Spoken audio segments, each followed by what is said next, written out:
Assalamualaikum warahmatullahi wabarakatuh. Saya hormati Ibu dosen materi Public Speaking serta rekan-rekan mahasiswa Public Speaking yang saya sayangi. Pertama-tama marilah kita panjatkan puji syukur kehadirat Allah Subhanahu wa taala karena atas rahmat dan karunia-Nya kita dapat berkumpul di tempat ini dalam keadaan sehat walafiat. Izinkan saya menyampaikan rasa hormat dan terima kasih atas kesempatan yang diberikan untuk menyampaikan pidato pada kesempatan hari ini. Saya harap kita semua dalam keadaan sehat dan tak kurang satu apapun. Perkenalkan, saya Fadli Surya Nandita, mahasiswa Ilmu Komunikasi Universitas Terbuka UP BJJ Surakarta. Dalam tugas sebelumnya, saya membuat kerangka pidato dengan judul pentingnya pengelolaan sampah plastik.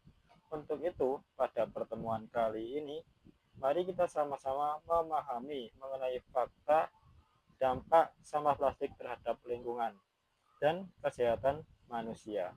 Lalu, 3 langkah tepat pengelolaan sampah plastik serta data negara-negara yang berhasil melakukan pengelolaan sampah plastik.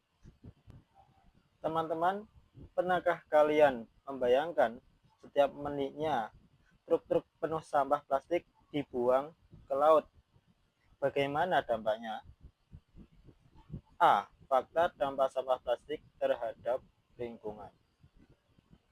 Menurut sumber detik.com, setiap tahun sekitar 8 juta ton plastik masuk ke laut. Apakah ini setara dengan truk sampah yang dibuang ke laut setiap menitnya? Apakah kita menyadarinya?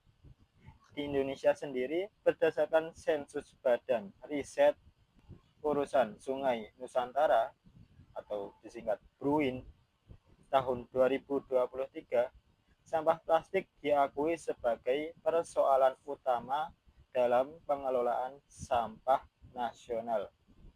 Ini adalah masalah yang tidak bisa kita abaikan lagi. Fakta tersebut adalah masalah yang tidak bisa kita abaikan karena memberikan dampak, yakni pertama, terhadap lingkungan. Plastik yang terbuang ke laut membunuh ekosistem laut. Ribuan hewan laut seperti ikan, burung laut, penyu mati karena menelan atau terperangkap dalam sampah plastik. Contohnya, di perairan pantai selatan Jawa, ditemukan penyu laut yang mati dengan perut penuh plastik. Ketika penyu makan ubur-ubur yang terapung, mereka tidak bisa membedakan antara ubur-ubur dengan kantong plastik yang menyerupai bentuknya. Plastik menyumbat sistem pencernaan penyu, sehingga mereka tidak dapat makan dan akhirnya mati kelaparan. Kedua, terhadap kesehatan manusia. Plastik yang terurai menjadi mikroplastik dapat masuk ke dalam tubuh manusia melalui makanan laut yang kita konsumsi. Dalam jangka panjangnya, masih terus diteliti oleh para ahli. Contoh nyata adalah warga yang mengonsumsi ikan tongkol dari laut tercemar. Dalam tubuh ikan tersebut ditemukan partikel plastik berwarna biru yang berasal dari kantong plastik belanja.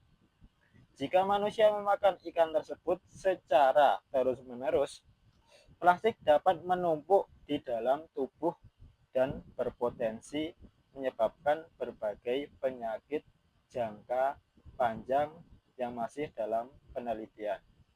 Berdasarkan ilustrasi tersebut, kita dapat menyimpulkan bahwa plastik yang dibuang sembarangan tidak hanya merusak lingkungan laut, tetapi juga mengancam kesehatan manusia secara langsung melalui rantai makanan. Berikutnya akan saya jelaskan tentang 3 langkah pengelolaan sampah plastik: reduce, reuse, and recycle.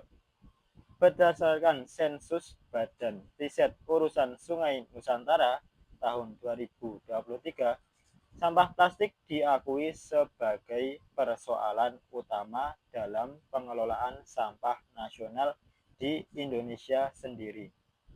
Oleh sebab itulah, kita perlu mengetahui langkah-langkah pengelolaan sampah yang baik dan benar, yakni 3R. 1. Reduce, mengurangi. Langkah pertama adalah mengurangi penggunaan plastik sekali pakai. Contohnya, membawa tas belanja sendiri, menolak sedotan plastik, dan menggunakan wadah makanan yang dapat digunakan kembali. 2. Reuse, menggunakan kembali. Langkah kedua adalah menggunakan kembali barang yang sudah ada sebelumnya, sebelum membuangnya. Botol plastik dapat digunakan kembali sebagai tempat air. Kantong plastik dapat digunakan kembali untuk belanja lain.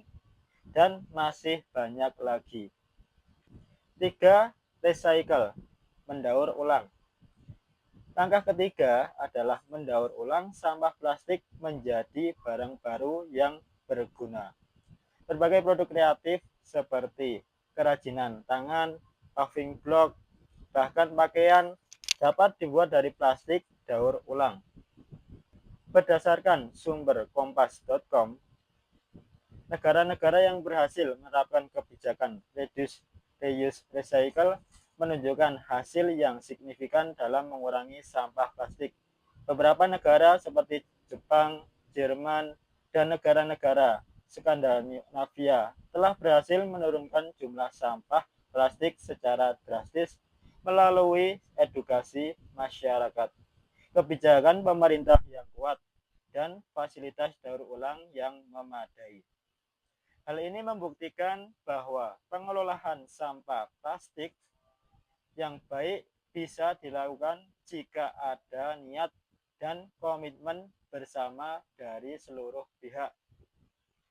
Kesimpulan, jadi rekan-rekan sekalian, dari paparan yang telah saya sampaikan, kita dapat menyimpulkan bahwa sampah plastik adalah masalah serius yang berdampak pada lingkungan dan kesehatan manusia. 3 langkah efektif adalah reduce, reuse, dan recycle. Banyak negara telah berhasil membuktikan bahwa masalah ini dapat diatasi. Saya menginformasikan kepada semua untuk mulai dari langkah kecil.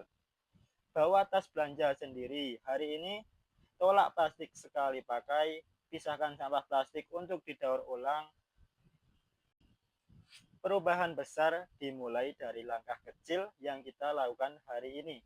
Terima kasih atas perhatian rekan-rekan semua. Saya harap ilmu yang saya sampaikan hari ini dapat menginspirasi dan memotivasi kita semua untuk bersama-sama menjaga lingkungan dari sampah plastik. Mari kita jaga bumi kita, karena bumi ini adalah satu-satunya rumah kita. Wassalamualaikum warahmatullahi wabarakatuh.